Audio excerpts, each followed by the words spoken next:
Chaque réseau social a ses propres spécificités et audiences. Voici un bref aperçu des principales performances. Comment choisir ces réseaux sociaux? Tu es entrepreneur et tu cherches à augmenter tes chances de visibilité pour augmenter ton chiffre d'affaires. Tu te demandes comment faire pour augmenter tes chances de vente ou alors tu te poses ces questions. Sur quels réseaux sociaux faut-il être? Bonne nouvelle, tu es arrivé sur la bonne vidéo.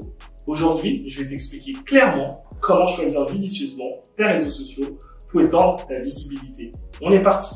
Premièrement, si tu ne sais pas pourquoi tu veux être sur les réseaux sociaux et comment tu veux les exploiter, ça n'aura pas de sens et tu ne pourras pas prendre la bonne décision. Tes objectifs peuvent varier. Ça peut être augmenter ta notoriété, générer des leads, fidéliser des clients ou encore améliorer ton service client. Chaque objectif peut influencer le choix du réseau social à privilégier. Deuxième étape, il faut que tu connaisses ton audience cible. Je ne le répéterai jamais assez.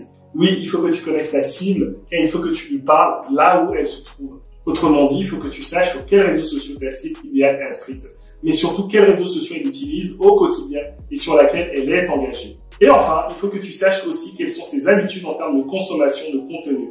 Qu'est-ce qu'elle préfère consulter? Des carousels, des vidéos courtes, des vidéos longues, des contenus plutôt éducatifs ou plutôt humoristiques, du divertissement. Bref, cela te permettra de savoir quel contenu prioriser pour attirer l'attention. Enfin, tu dois aussi savoir ses habitudes en termes d'achat. Comment elle va agir avant de dépenser dans ton domaine d'activité? Par exemple, si tu vends des cosmétiques, comment ta cible agit avant d'acheter ce produit cosmétique? Elle va certainement regarder ses vidéos de retour d'utilisation d'utilisateurs, lire des témoignages, regarder des comparatifs. Tu auras encore plus de pistes sur la façon dont tu dois communiquer en disposant de ces commentaires.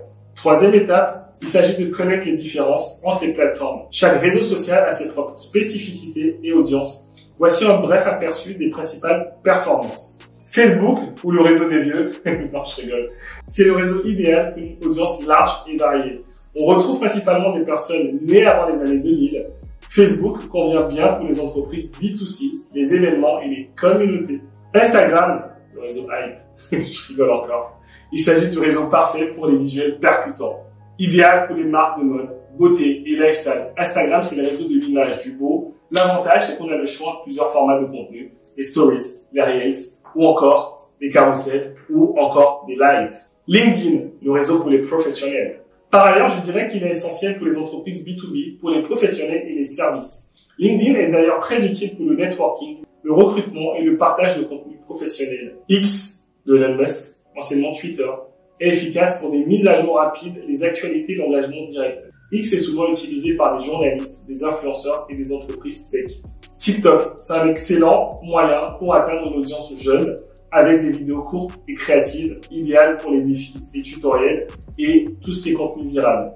YouTube, parfait pour les contenus vidéo longs comme je fais actuellement. Petite passe pour augmenter l'algorithme. Utile pour les tutoriels, les vlogs, les webinaires et les démonstrations de produits. Je t'invite vraiment à te renseigner davantage sur chaque réseau social pour cerner ceux qui peuvent te correspondre le mieux et correspondre à ta cible. Quatrième étape, il s'agit d'évaluer tes ressources. Créer et gérer des contenus pour différents réseaux sociaux demande du temps et des ressources, autrement dit, du temps et de l'argent. Il est important de déterminer si tu disposes d'une équipe dédiée ou si tu devras tout gérer toi-même. En fonction de tes ressources, tu pourras décider de te concentrer sur un ou deux réseaux sociaux principaux plutôt que de te disperser sur plusieurs plateformes. Cinquième étape, tester et ajuster. Une fois que tu as choisi les réseaux sociaux sur lesquels tu veux être présent, commence à les publier régulièrement et analyse les résultats. Utilise les outils d'analyse intégrés à chaque plateforme pour suivre les performances de tes contenus. N'aie pas peur d'ajuster ta stratégie en fonction des résultats obtenus. Le marketing sur les réseaux sociaux, c'est un processus itératif.